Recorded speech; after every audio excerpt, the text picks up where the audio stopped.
Cool, thank you. Hi everyone. I'm sure you're all absolutely exhausted, but this will be the last one, so it'll be fun.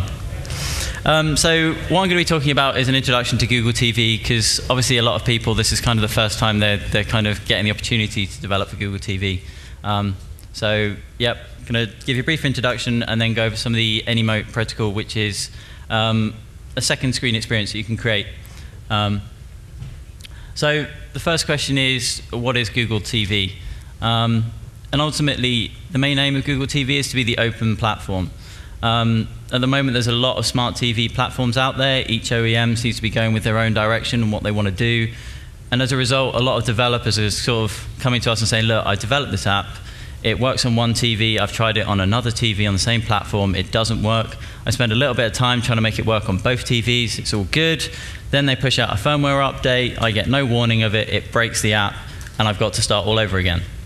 And the whole point of Google TV is to be that platform where OEMs can take it, use it in their TVs exactly like they can with mobile phones and tablets and Android, and then that way developers, you've got access to one platform that you have to target.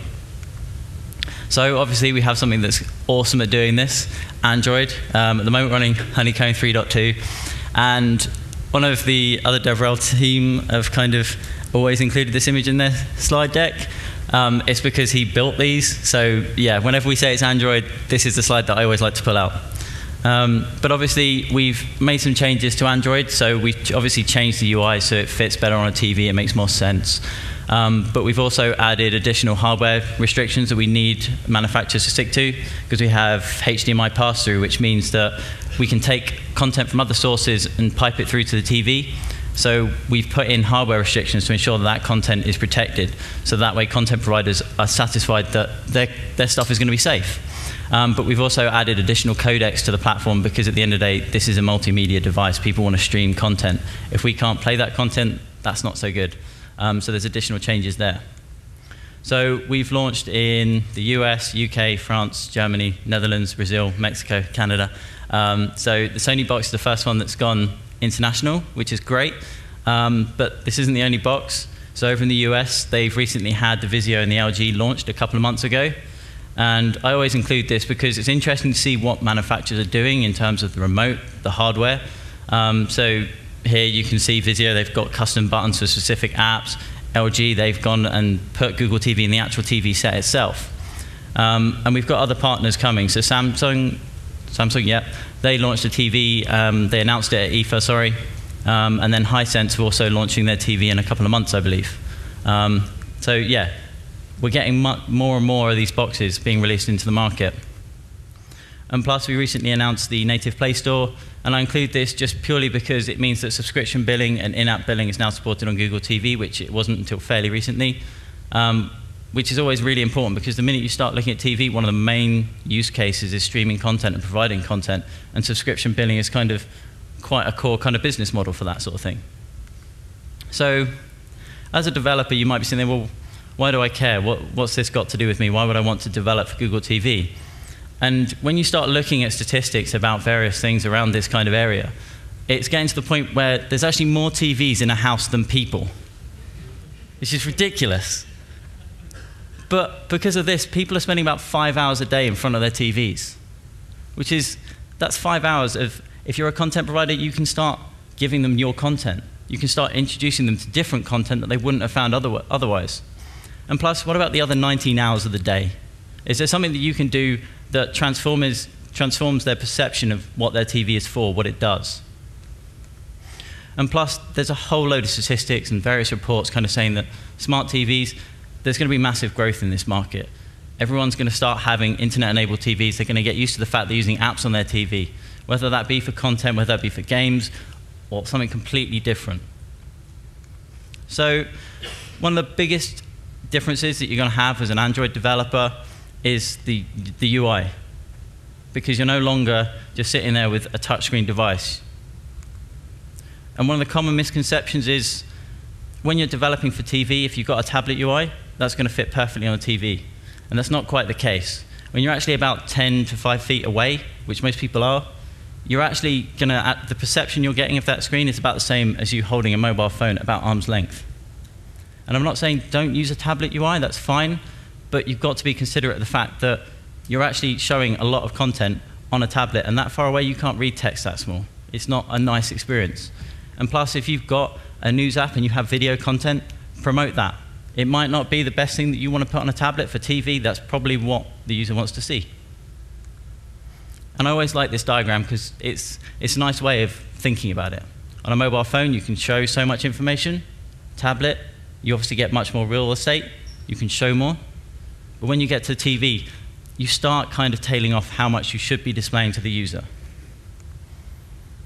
So there's a couple of common things that you need to remember. One, you're no longer in that one-to-one device interaction. It's not one person playing with their device, no one else involved. You're in a social setting. People can be walking in, they can be walking out. So you have to start thinking, well, should I be worried about what I'm displaying on the screen? Does the user want me to be displaying this where someone else can see it? But then also, is there something that you can take advantage of? You're in a social setting. So the obvious example here is games. And it doesn't even need to be a multiplayer game. I've heard stories of people where greedy spiders, they didn't intend it to be a social activity, but the minute you start playing that with people around, they start screaming at each other. Do this, do that, no, kill it, kill it. So for them, it just happened. Secondly, who here's developed for the G1, Nexus 1, Magic? Yeah, there we go. You know with the trackball, you have to worry about the focus state, and it's exactly the same with TV. You need to do the focus state, because most people will use the D-pad, which means they need to know the focus state to work out where they are on the UI. If you don't do this, it becomes very, very difficult. So we obviously have a cursor. You can use a trackpad, but it's just not a nice experience for the user. If you ever get a chance to go play with a Sony box, it's not as nice to start using these devices just by using a cursor. It's just not nice. And you can see with the LG one, they've gone completely a different direction. They've gone for a Wii Remote style controller, so it works by accelerometers. And again, it's a nice solution to the problem, but at the same time, if you're trying to require them to hit a tiny little button, they've really got to kind of wiggle around and just about get it before they can actually hit it. And then when you start looking at your UI, you have to start thinking about whether you're worrying about selection state, where the user is within the entire app. Cyril kind of did this with his slide-in menu. And yeah, it's exactly the same with TV. Users need to know where they are in the whole context of the application. Like I said, you need to worry about the focus state. And then you can start using that. This is what we've done. We've started sitting there thinking, well, if we know exactly where the user is on the screen and they've hovered there for a little while, well, then they're probably interested. Show them more information. And this is a great way of fitting in with that information density. You're only showing it when they actually need it. In terms of designs, 720p and 1080p TVs are what we support. So they sit under the large bracket, and they're under the HDPI and, well, TV DPI and XH DPI. But generally, our recommendation is to go for HDPI and XH-DPI graphics. So one of the common UI design patterns that we're promoting is the left nav bar. So you may have noticed in this screenshot, there's kind of a missing UI design pattern that everyone in this room should be completely familiar with, which is the action bar.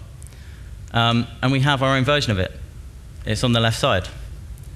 And the main reason behind this is because of D-pad interaction traps. If you imagine you had focus at the top of the action bar, you hit down on a D-pad, you enter in the list. And if you want to hit something down the bottom, you've got to scroll all the way through the list, get down the bottom, tap what you want, and then if you need to go back up the top, you've got to go all the way through the list. And that's assuming the list doesn't grow the minute you get to the bottom item. So you've got to start worrying about this kind of thing. And essentially what we're trying to do is move from this vertical kind of structure to more of a horizontal one. Because then that way you can scroll vertically as much as you want, you just hit left and right, and then you can start changing in and out of the zones that you want. And the way this kind of works is in the YouTube app, if you move from one side over to the left nav bar, it just expands out. And then that way you can learn some more information about what you're going to do, as well as start seeing the selected state. In terms of using it, all you have to do is call get left nav bar. You have to add in a library to use this, but essentially what this will do is it will just set it up for you.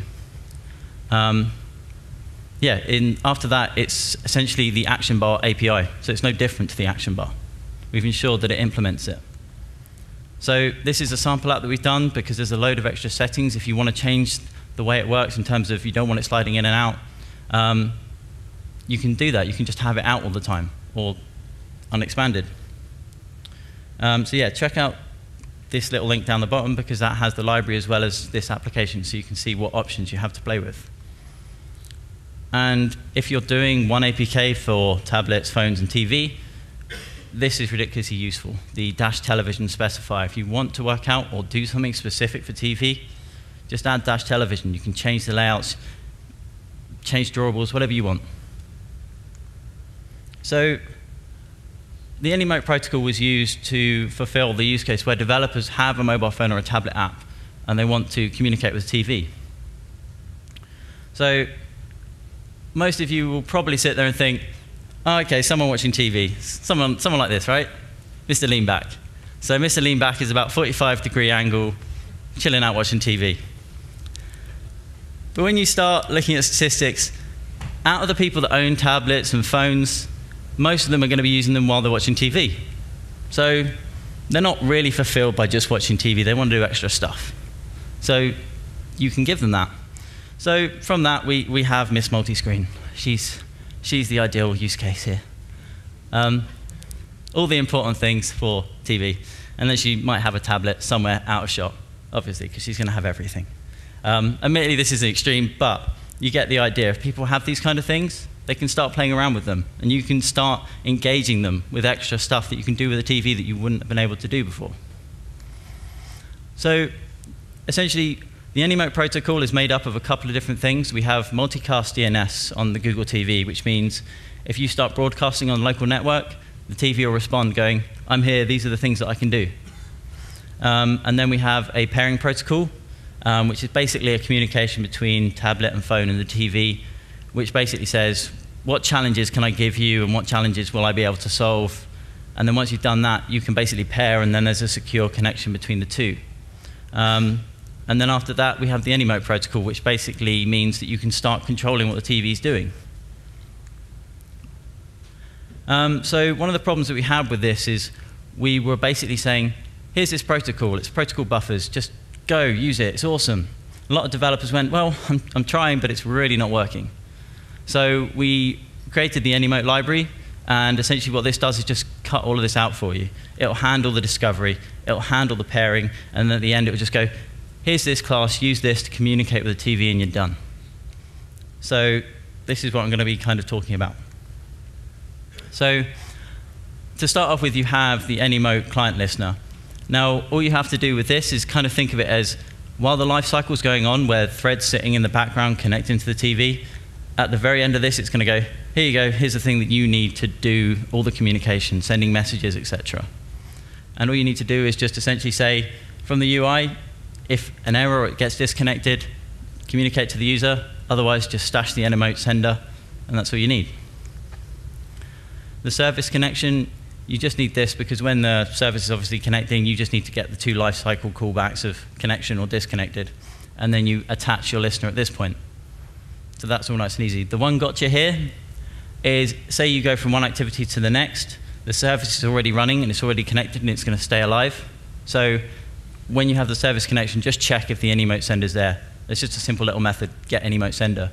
And then that way, if it's already running, you can just pull it out at that point. You don't have to wait for the listener. And then you just call this intent. And all this will do, you don't have to do it in onCreate. You can do it whenever you want. You might offer it as an extra option saying, OK, if you have a Google TV, click this button, we'll connect to it, and we'll go from there. So what you can do with this is a whole multitude of things, but here's some of the extra classes that we thought some developers might like to use. So the touch handler, you pass it in any view along with the Anymote sender, and it will turn that view into a trackpad. So we have our open source remote control, and this is exactly what it uses. And it means that you can start controlling the cursor. But you also have some extra modes, so if you wanted to have scrolling horizontally or vertically, you can just lock it straight into that. Or you have zoom vertical, which I'm not sure how you developers would use that one, but we've added it in. Sending key events. this is quite interesting. Any key that's on the remote control, you can send. So one of the use cases I've kind of had for this is if you wanted to change channel on a TV remote, well, you can just send a TV press, wait a little while, and then start sending numbers, which then changes the channel on the TV, which is a common use case if you're doing something like an EPG view. And yeah, I've included a little bit of info on those slides. I'll post these on my Google Plus and Twitter and stuff, so you don't have to worry about noting it down. But essentially, in the library, there's just a whole list of them that you can drag them out. And this is probably the most powerful one. Once you've connected, you can send intents from your phone to the TV. And they can be really generic ones. So you might want to launch a web page to launch in Chrome. But you might also, one of the common use cases is, if you're an app and you expect another app to be on the TV, then you can just launch it. So if you have a game, say poker, you've got a round of players all playing with their tablets and mobile devices. One of them opens up the app and go, OK, cool, connect to the Google TV. And then the first thing they do is just ping an intent to say, cool, open up the app if you're not already there. And the interesting thing with all of this is you don't necessarily have to be the app that's in the foreground on the TV. So if you imagine something like open intents, where you can basically find out all the intents from another app, and your app can essentially be a second screen experience for someone else's app, which is a bit of a weird one. So again, this is in the samples code. It's the same place as the left nav bar, but we've got a whole host of other libraries and samples in that. So I strongly recommend if you do anything, that's the URL that you want to go check out. And I've kind of included this because even though we're saying, here's a library project, use this, it'll make everything easier, the discovery side of it, if that's all you're interested in, you just want to know whether there's a Google TV on the network, you can use JMDNS to just search for it. You can basically ping on the local network and see what comes back, and there's the Anymote service that you need to look for a Google TV, and you know it's there. You don't need to worry about anything else. If you wanted to do the pairing protocol, some people have customized the UI for this. So the challenge is always a hexadecimal code. So I've seen people who have done keyboards which are just 0 to 9, A to D, or F. And then the Anymote protocol, we've designed it to be platform agnostic, so you can port it to iOS or Chrome. I believe someone's already ported this to a C++ library to simplify all of this. So you're not bound to having to use this Android library that we've built. You can do it on other things. So yeah, we're using protocol buffers to make sure that all of this is device agnostic. We've got some extra APIs that are coming soon. So one of the ones that we're working on is custom streaming. We've had a couple of companies where they're content providers like SiriusXM, which is a streaming radio service. And basically what this does is means you can implement your own custom streaming, but you can do it in Java. You don't need to dive down into NDK. Custom DRM, again, content providers, they start rolling their own custom solutions to these kind of things, and normally they'd have to go to NDK. We've opened them up for the Java layer. And this is kind of the interesting one, which I'm surprised doesn't exist already, quality of service APIs. So the media player is very much closed down. You kind of play the video, and then that's all you can really do. We're opening it up so you can basically say, well, if I'm playing a video, am I buffering for 5 seconds, then playing 5 seconds, and then buffering for another 5? It's not a good user experience. So then, at that point, you should be able to go, look, I charged you for this, it's not working, you're getting kind of a really crappy experience and I don't want to charge you for this, or maybe try it again later on. You can at least then start handling this, as well as start using analytics to work out what your service is doing. And through this, we've actually added support for smooth streaming and Play DRM, or Play Ready DRM, using these two new APIs. So yeah, there's a great Google I/O talk from Christian Kurtzker. So if you are interested in any of that, strongly, strongly recommend you go check that out. And this one's a kind of a plug that I always get asked from YouTube to kind of give. They're announcing an Android Player API. Now, what this is you can embed YouTube videos inside your app. You don't need to ping out to YouTube anymore. So the way this works is you can either add a YouTube player view or a YouTube player fragment, and then from that you can start changing the UI all around it and do what you want with it. But essentially you no longer need to get kicked out of your app. You can start embedding it in. Supports monetized content and HD as well. So I'm going to include this because it may seem like I'm kind of just going, you guys are all developers, you know how to publish, it's fine. And you do. The problem is, a lot of developers, when they start going to TV, we've obviously done some things to ensure we don't just allow any app on the Google TV if it's not going to be supported, and if it's going to be a bit of a pants experience.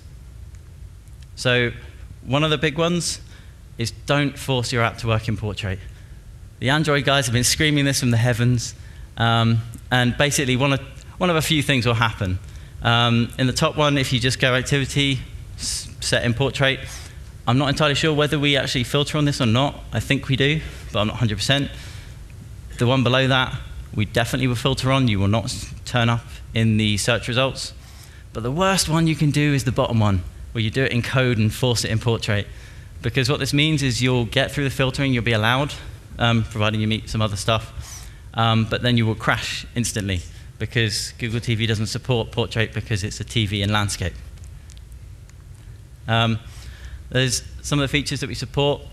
If you start adding additional features, please make sure that they're optional. They're not required if you don't need them, because essentially we will filter you out. It's stuff that we can't support, which means if you're saying you need them, it will crash when you reach that feature. So you need to just start being a bit more careful. If you start saying, well, I've done this, I've tested it, it works, I've uploaded it, why is it not showing up in the search results in Google Play? This could be the reason why. And finally, whatever you do, set touchscreen required to false. This is the main catch-all. Because essentially, every Android application, by default, you kind of require a touchscreen because every device has had a touchscreen. So it makes perfect sense. And if you only want to target Google TV, you don't want your app appearing anywhere else, then just set it required to have this library package, because this is only for Google TV, and that way you can just filter out on everything else. And finally, talk to us. If you produce an application and it's awesome and you're going to launch it, tell us, because we love hearing about these things. As well as that, if it's a great app, we'll put it forward for featuring and everything else. But you've got to tell us about it, because we love it. So the best place to get information is developers.google.com/TV. Loads of info there. The Google Plus link down there is probably where we're going to start announcing any new features and other stuff, and just keep you up to date with all the news. Other than that, that's kind of my talk. If you want to get hold of me, there's email, Twitter, G+, all that stuff. Otherwise, questions?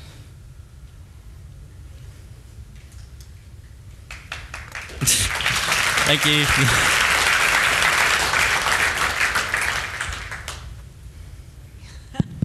All right. Thank you very much, Matt. Let's see some hands if there's questions. OK, I'm just going to come over. Hi. Do you intend to support Jelly Bean, or why is it only 3.2? So I think what we've been doing in terms of the engineering team, they've been working on bringing it from the Intel chipset to ARM. And then once they've done that, they've kind of been working really hard to bring it out internationally. And now that's done, we are kind of starting to move our focus on updating to the next version of Android, and just start getting up to date. So the aim is to get to the point where we're in line with Android. So yeah, it's basically been a range of different things that we needed to shift our focus on. But yeah, that's one of our main focuses now. Thank you. Hey, sorry, just a quick one. Now it's international. I've noticed for a while the Google TV Remote Official app has been filtered out of the UK Play Store. Is that the case, or is it some other filter? You can't access it on any Android device in the UK. The official Google TV Remote app? Yeah. Ah, OK. Yeah. Okay. I've downloaded it before, but I'll double check on that, because that sounds like something's gone wrong somewhere. Cool, yeah. Thanks. No worries. You heard it here first. Yeah, Scoop. Thanks for letting me know. I just wanted to say that I use Google TV in Croatia. I bought it in America. Yeah. And I managed to download it from the Croatian store, which is very limited. So. Yeah, I wouldn't have thought we would have filtered it necessarily on location, but it is open source, so you could just go and get the source, compile it, and then you're good to go. Yeah, when's the TV and Movies app going to be available for UK? So at the moment, the TV and Movies app is available over in the US because they've signed all the content deals to basically get all the data. So we are working on that, because as well as that, the minute we get that, that means TV and movies becomes a great experience for the user, because obviously without data it's not very good. But secondly, that means we start getting the channel listing content providers. So that means all of you guys get access to all of that, which is kind of, it's a double win for us when we do launch it, but we are working on it. Is there going to be integration with Sky Remote Record as well? There's nothing to stop Sky Remote from, basically we've got another set of APIs that we've been talking about and working with partners to essentially allow other devices to start integrating with TV and movies, because basically it means that we can start reading what DVRs, like, so what programs you've been recording on your boxes, etc. So yeah, we're working with partners on various things like that. So yeah, it's kind of more up to Sky whether they want to do it or not. In the back.